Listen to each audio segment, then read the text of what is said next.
friend and brother, John Thomas, to all of the staff and volunteers at the Christian Recorder, but also to the AME Church. The Christian Recorder is a very pivotal component of infrastructure to the church, and you all are so fantastic in your support. As always, please do not forget to let us know where you're from, who your bishop is, who your pastor is, and if anything else is on your mind, you hope that I will ask during the course of my dialogues at any point in time, please drop that in the chat. I always enjoy and appreciate hearing from so many of you listening from around the world. This morning, I am blessed and highly favored to have what I would call homegirl in the hot seat. I have Supervisor Richardson, Supervisor Connie Richardson, who is from the 11th Episcopal District, who is our host supervisor for our 51st quadrennial session. As most of you know, she is the better half to our senior bishop, Bishop Richardson. And let me just tell you how dynamic she is outside of being a faithful Christian servant. She's a graduate of Tuskegee University, a graduate of the Medical College of Georgia, did some post work at the University of Florida. She has more certifications in healthcare and nursing that I would spend 3 weeks of revival telling you all about. She's been honored with an honorary doctorate degree, has served on many, many boards, and has just been a true servant for the people and for the kingdom. She's a wife, she's a mother, and she is certainly a friend and a big supporter of her husband. Supervisor, I'm so honored to have you with me this morning. Thank you, and welcome to Orlando, and I'm delighted to be here to share whatever you ask. Whatever that says the Lord. Whatever that says. You know, I said to Bishop Byfield when we were chatting the other day, what you may not know is we're in Orlando, Florida, and my middle name is Orlando. So it's Antoine Orlando Seaway. So you're where you should be right now. Home is where the heart is. And when I'm with you, I know everything is going to be all right. Well, it's so interesting. I like the way you dress. Let me just say that. Thank you. And I almost wore a jacket. That's the exact color of your jacket today. We would have been twinning, but we still match. But I'm really pleased to be here. Yeah, it's truly an honor. Supervisor, I flirted with some of the things about you in my introduction, but for those who are watching from around the world who may not have had an up close and personal chance to get to know you, tell me a little bit more about you. Well, I'm the second of 3 daughters to my parents. I grew up in a small place called Mariana in Florida. It's about 70 miles from Tallahassee. Had a wonderful growing up experience. Of course, during those days, school was from first grade to 12th grade, you know. Grade school, what we call it. You stayed on one campus for the entire time. But I had a wonderful growing up experience, and after graduating from my high school, moved on to Tuskegee, and again, that was a wonderful experience. The HBCU experience is just extraordinary. And of course, I'll just put a plug in that we should consider, I would hope our young people would consider going to an HBCU, at least for part of your experience. We have a daughter who graduated from my husband's alma mater, the Florida A&M University. But I then moved from Tuskegee to Atlanta, where I met my husband. My first job out of school, upon passing the nursing examination, was at Crawford Long Hospital in Atlanta. And my husband was a freshman at the seminary, and we met and fell in love quickly, to tell the truth, and we were married in 1970. And so that's 51 years ago. So you found your Georgia peach in Georgia. I did. And I would think that he found his Georgia there you peach go. in Georgia. I've spent more than 35 years as a college professor teaching nursing um, at various institutions, and just had a fulfilling career. Retired early in order to be with my husband, and it's the the time following my career has been beneficial, and I hope I've been helpful to people along the way.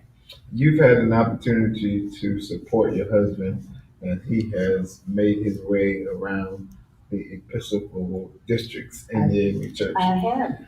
We started in the 14th district, as a matter of fact. That's West, about 5 or 6 countries in West Africa, and at the time, Liberia was in a civil war. And I was scheduled to go with him that first time, and the State Department said, "Oh, travel to West Africa." He did, I did not. But we followed that tenure into South Africa, stationed in Johannesburg. And that was a wonderful. I hear it's one of the prettiest places on earth. I've not seen green when you look out over at the trees, and it's a lot of mountains and curves. I've never seen green like I saw in South Africa. It was just beautiful and a great experience. So, what would you say you have learned the most from your time being a supervisor and watching your husband ascend to being the senior bishop of the African Methodist Episcopal Church? That's an interesting question, but the first thing that comes to mind is that people are the same everywhere. We've served in the Republic of South Africa, the northern part. We got to know a lot of people. The people in the 14. We went to the second district, stationed in, headquartered in Washington, D.C., and the people are the same. We're here in Florida, the people are the same. So I think that I probably knew that, but it just came to bear as we moved around. That people are the same. They have the same questions, they have the same concerns, the same problems. You just move from one place to the next, and it's all about the same. What would you say has been the biggest challenge you've been able to witness since you've been around the merry-go-round a few times? That would require some more reflection. When we were in South Africa, the challenge was moving from one place to another. I mean, long distances. I remember the first annual conference we went to in South Africa was on the Indian Ocean side of West Africa. And it was a long way from Johannesburg, and they do kilometers and that, so I don't remember the mileage actually, but it was a long way. So travel is a concern in some of the districts. When we were in the second district, you move from Maryland to Virginia, North Carolina, and so travel was a concern. It's the Black church has always played a critical role in helping shaping what the future of the world looks like. You've been able to see that firsthand. Talk about that experience from being a woman, because there was a time period in which women in the ministry are playing a key and leadership role. You've had a chance to see the church and see the world evolve to embrace women playing leadership roles. And I hope I've been an encourager in that sense. Yes, you're right. And during the time I was coming along, there were very few female ministers. But one of the things that my husband has done, and that we don't get to say much out in public. Yes, but we do a lot of talking at home. That's right. Yes. So table talk. Pillow talk. Pillow talk. Yes. So I have always encouraged and was just so delighted. Uh, please, when Bishop McKenzie was elevated to the Episcopalcy, and breaking that glass ceiling, she opened it up for a lot of, even in other denominations. But as a woman, I'm always proud when a woman advances. And even as I taught, my students considered me an encourager. When they would come with their heads down, you can do this. And I have witnessed, I think in the 11th district, half of our pastors are female. And so I'm just so pleased that women are catching up and have caught up. Sure. Let's talk about the 11th district. We are in the 11th district. You are the host, the supervisor. For those who may not know or understand what the 11th district is all about, give us the Vacation Bible School version of the 11th district. The 11th district is a wonderful district. We've had the pleasure of serving some wonderful districts. Um, there are over 400 churches in the 11th district. And of course, the 11th district includes the Commonwealth of the Bahamas. So I would love to go, by the way. and you will be so happy when you get there. The water is so beautiful, all of that. And so the 11th district is a large district. I call it a complex district. We go from Pensacola all the way down to Key West and then over to the Bahamas. So you have a lot of territories, and there are almost cultures within that geography, if that makes sense. There's always communities within communities. That's correct. And constituencies within constituencies. You said it perfectly for me. You articulated that so well. We have in the 11th district what is called the Enterprise Center, which has an operation that includes housing for senior citizens, that sort of thing. So my husband serves as chair on that board, and we have two different facilities, and we also have Edward Waters now University. Yeah, big deal. It is a big deal, and the president there now is just a workhorse. I don't know if you've interviewed him already. I have not, but I understand that the president's been interviewed by the recorder. He's a dynamic individual, and it's just pushing that whole piece. But again, that's part of what my husband serves on that board and chairs the board. And it's a complex, I think, a complex district because there are just many operations going on at the same time. We are housed in what they call the Enterprise Center. We rent out business space, just a nice environment.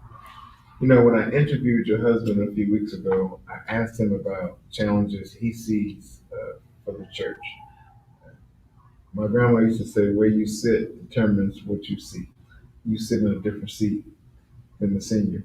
Talk about what you see as a potential landmine or challenge for the church, for the AME church in particular, as we move forward.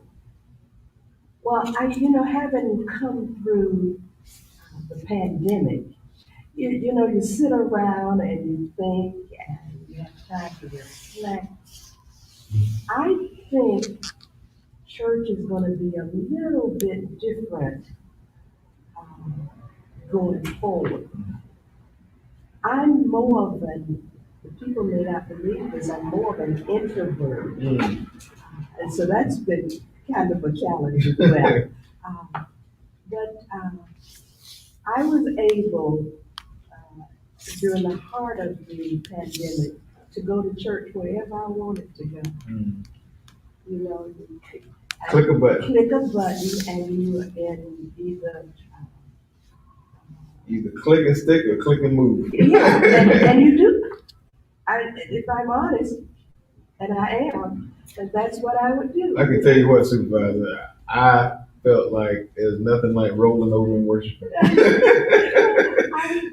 I would get up, and I actually went to 2 or 3 different churches on Sunday morning. But I think we're gonna have to do some Recalibration. recalibrate. That's it. We're gonna have to do some recalibration because some of the churches I would attend, people who were on the line, on Zoom, whatever the platform, were from places far removed from where the church is located. So I'm hoping we can figure out a way for at least that piece To continue. because I think we reach more people. We have seen um, some people who did quite well with attendance, with finances, even during the pandemic. So I'm waiting to see, how this is going to work out. But I'm hopeful because I hope we learned while we were. Who would have thought that Zoom would be the way we would have church? The way to bring the world and the people of God together. Yeah. I always remind people what I learned probably around 6th, 7th grade, that the Chinese symbol for crisis is the same one for opportunity. And so when the world saw a crisis, we couldn't get out and about and all things because of the pandemic. God saw a real opportunity to expand and grow His kingdom and reach people we ordinarily would never reach. Would never come to the pews. But they click a button and worship. And they're there. Yes, and we want to welcome them and figure out a way I hope, carry them along. And I don't know how that personal thing is going to work out, but I would hope in some way that becomes a real relationship. That's a good segue to young people. And yes, I'm 36. I probably, unlike most young people, been fortunate enough to grow up in the AME church. Not everyone has that same experience. How do we grow the AME experience to reach a younger generation of people? Because if you attend most worship services on a Sunday morning across the country, they're not people who look like me or my age. You are the exception. So how from your point of view, how do we change that? How do we be more inclusive to bring young people into the fold, including leadership? Because if you look around, leadership is not reflective of the next generation of churches. Well, it's really interesting. When we served in the 2nd district, my husband coined a word, and it was youth the nation. YOUTH. And so we focused many activities around young people. He reignited the Christian Education Congress in the 2nd district, where we had a scholastic component to it. So it was not just church, it was some scholastic activities that were taking place. But we've tried to encourage, and again, I'm using that word encourage.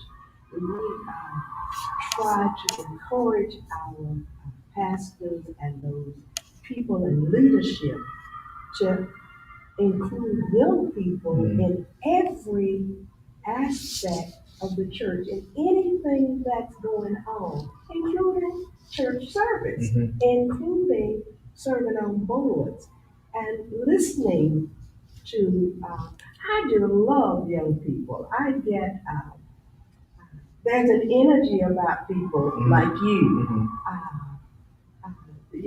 So we have tried to encourage, not only in the 2nd district, but the 11th district, that young people would Sunday mornings Wednesday night, whatever is going on, and then for them to suggest things that need to happen. So I hope our arms have been open as far as young people are concerned. And we have to bring them along, or else the church dies. Look, we oftentimes we use these words, but we don't always wrap our arms around these words. Diversity and inclusion. Sometimes we think diversity is just limited to race, but it's gender, it's age, it's experiences, and then the inclusion part, because you can have diversity, but if you don't bring along the inclusion part, the D doesn't mean anything without the I. Yes, and so I've watched some of the young people over the years who moved They ascended. Yes, Mm-hmm. I remember Chanel Ivy. Mm-hmm. She's who would have thought we would have a young lady like that as the treasurer of the Women's Missionary Society? Big deal. But I remember I was her supervisor in the 2nd District, and she just came along. And I could name others, but she popped into my head as you mentioned that, because we certainly want to see young people not wait until they're old to be in leadership. We have to, as people my age, bring the young people along with us. I want to take off your spiritual hat for a second and put on your nursing hat for a second.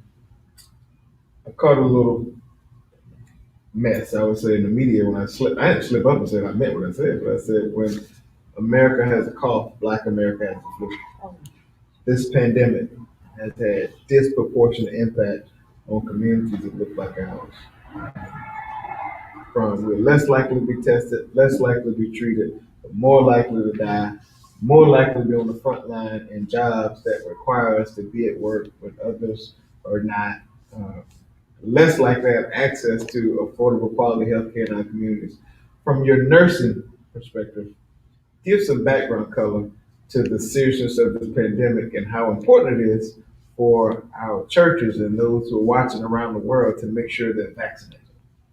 Well, and of course, you just rung my bell, and thank you for this opportunity. Again, let me go back to Tuskegee. I was at Tuskegee, and I didn't realize that experiment, the Tuskegee experiment, lasted until the 70s. It did. So I graduated, here I go telling my age, in 1969. Mm. That experiment was still going on, but what I would hope— Quiet as kept. Quiet, that's right. They knew how to treat. They just withheld the treatment. So that I want to contrast with what's going on now. It's not that anything has been withheld from us. So we can't use the Tuskegee model to say why we can't get vaccinated. The world has evolved. It has evolved. And so I have worked in intensive care units. I've never had, thank God, an endotracheal tube attached to a ventilator.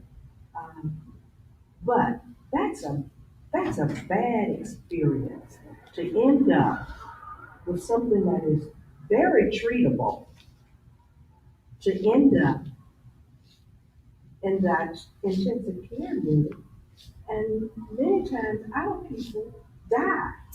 Only 11% of people who end up on the ventilator live after the ventilator. That's correct. I'm glad you have that percentage. I didn't know the percentage, but the number is very small. So our people laugh at us because they said we forecasted this. We didn't, but we've always had a hand washing. We call everything a ministry, right? That's right. So we started this, we have to wash our hands to keep ourselves safe. We can protect washing our hands will prevent lots of things happening through our mouth, our eyes, that sort of thing. So we had a hand washing ministry beginning in the 19th district. We went to the fist bump, and let's stop all the hugging and handshaking. And I can get real graphic, and as a nursing instructor, teacher, I would get very graphic in as I talked about hand washing and diseases. You, you have so much on your hands.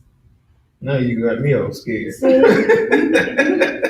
can have so much on your hands that you try. I have seen people cough in their hand and then want to reach out And go dap somebody else. and go shake someone's hand. And so those kinds of things we can do something about. We can pretty much predict that. That's what our experts are telling us. The real people, the epidemiologists, our scientists, tell us that if we take the vaccine, we're not going to die from COVID. Doesn't guarantee we won't get sick, but we won't die. But we won't die. We should not end up in the intensive care unit. And so when we got to Orlando, almost 2 weeks ago now, I looked around, there was another convention, and there's another convention here now as well. But no one had a face mask on. And I looked, I said, now, all of these people are not vaccinated. Oh, no. So I'm predicting that we're gonna have something is gonna happen. We're gonna have Another outbreak. another outbreak. And Florida is not well vaccinated. Florida's a hotbed. Florida The is South, all these states Isn't with it interesting? the states with Republican governors that Donald Trump won in the election are the ones that are hotbeds for COVID-19. What I worry about, Supervisor, is that we're seeing the numbers now that this Delta variant is spreading like a wildfire. It's now the dominant variant. And now we're going to ease into the fall. We had the flu. You have unvaccinated people. You have the Delta variant. I mean, the ecosystem is going to be full of potential to things to go really, really bad. So I would hope and pray that for all of you who are watching around the world, please, ma'am, please, sir, as we said on Thursday Sunday, govern yourselves accordingly and go get your vaccine. And don't get one shot and think that's enough. If you did not take the Johnson & Johnson, go get two. There was a point in time when this pandemic started where the vaccine was not available. That's right. The president has made it available for any and everyone to get it, no matter who you are, your socioeconomic status, where you live, you can get the vaccine. And it's close by. They have it in drugstores And it's free. And it's free. There's no excuse. So that a death that occurs among our people, to me, is just that's very sad. And serving here in Florida, we've seen some death even after the vaccine was available in people who were not vaccinated. We've seen death in leadership, even after the vaccine was available. So they didn't take the vaccine. So please, ladies and gentlemen, brothers and sisters, please become vaccinated. Yesterday, the president greeted the conference by way of video. How did that make you feel hearing him acknowledge your husband as the senior bishop of the church? What did he say? It was wonderful. And let me just say how proud I am of my husband. He's really quite an unusual kind of person, not just as a bishop, but he has he has a way of setting the right tone. He'll sit and talk with you for as long as you want to talk. Oh yeah, we talked for a while. Yeah, here doing one of these. He will do that by phone, in person. So I'm just really proud of him, and You can't become senior bishop by vote. You know, they often say that a senior bishop, God makes a senior bishop. And he was thrust into that role during the untimely death of Bishop McKinley Young, who was a friend of ours. So he didn't walk in feeling great about doing that because it meant that our friend had passed. But he would have become the senior bishop At some point. at this general conference. But he has committed. People would have no idea, and maybe I shouldn't even say it, but he spends long hours working on behalf of the people, either in sermon preparation, on social justice issues, um, anything that involves people, he's concerned about. I'll ask you two more questions and then I'll let you go. You brought up social justice. How important do you think it is for the AME Church to continue its work outside the four walls of a worship service in terms of being engaged and being involved in what's going on around us? Well, you know, my husband believes in coalition building, so he's always, who can we work with in order to do that? And I think things are just really crazy right now with the vote being under attack. That's right. And as I was dressing this morning, I was listening to what's going on in Texas. It's already happened in Georgia, where some of these very restrictive voting measures. I mean, It's pure suppression. it's suppression. It's suppression. So what's wrong with offering someone water in a voting line? And we know the voting line is there because they don't have enough equipment where the people are going to vote.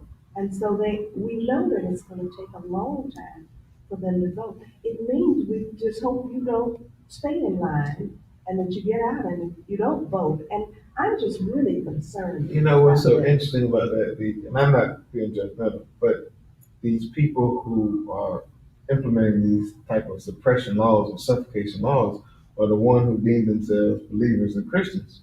Well, if your brother or sister is in need, Scripture teaches us in Matthew 25 and 40, we're supposed to help our brothers and sisters. And that doesn't necessarily mean you have to help someone who's poor No. or not as privileged as you are. But It even means speaking up. just in general need. If I see you side the road and your car is broken down, you don't have to be poor to relate to Matthew 25 and 40. It just means I stop and help you. Exactly. And a person standing in line all day, waiting to vote, is a person in need. Yeah, I just hope they find a way. Because black and brown and people of color made some things happen in 2020. We've always done it. And That's our history. That's our history. So I'm just deeply concerned, and it just seems that we're in a place that we've not been, at least during my lifetime, where the vote is big. But my husband always say that the vote means something. Mm-hmm. So if you don't get to vote, we've lost something. You know, Supervisor, I was so long in my career, and I had to correct myself on election night on CBS where I work. For so long, I said people died for my right to vote. But you know what? I edited that on air that night, and I thought about it. I said people were killed. Oh, that's right. That's right. They didn't die. They were killed. They were literally killed That's so right. we can have the right. That's right. We cannot take that for granted. And if our vote did not mean anything, people would not be working so It's hard hard to keep take them it away. from voting. Take it away. You don't try to fix something that's not a problem. Exactly. My final question to you: when your time is done, you mentioned you retired from nursing. I'm sure you can have a lot to talk about of what you accomplished and what history will say about your time there. But when your time is done as supervisor, what do you hope the pages of history of AME Church will read about Supervisor Richardson. Oh, that's interesting, and I'm not sure I've really thought about that. But, again, I think that I have been an encourager along the way. Um, I've been very supportive of my husband, as he was when I was, When you're doing your when thing. I was doing my thing. And I'm so grateful that I had my own thing that I could do, Yeah. doing part of his ministry. We call it independence. We right? call it independence, and it's something that my parents, who neither of my parents graduated from high school, but all of their children, the three daughters, all went to college and graduated. So we were raised to be independent, and sometimes I'm overly independent, but I hope that the church will see that I've been supportive of my husband. I've been concerned and tried to do something about things such as the social justice issues that we face, issues that affect women and children, um, domestic violence kinds of situations. So those are the kinds of things that I hope will be remembered about my tenure. But it's been a wonderful, I had a wonderful career in nursing, in education. I've had a wonderful career as a supervisor, and I never, I didn't stick my chest out about that. It was just what happened. It was where God put me for this time. But one of the things I'm very most proud of is that I was a mother and that my children are doing well. So I hope I will be remembered uh, in that way as well. Well, the work you have done and the work you are doing speaks, has spoken, and will continue to speak for you. I appreciate you, and I want you to know that. Thank you very much. To all of you who've joined us this morning for our first Friday, for my first Friday session of Christian Reporter Dialogues, I want to thank you, and I think I'll see you later on today at some point. As always, shout out to my friend and my brother, the editor of the Christian Recorder, John Thomas, the youngest connectional officer, I think, here at the General Conference in modern day history.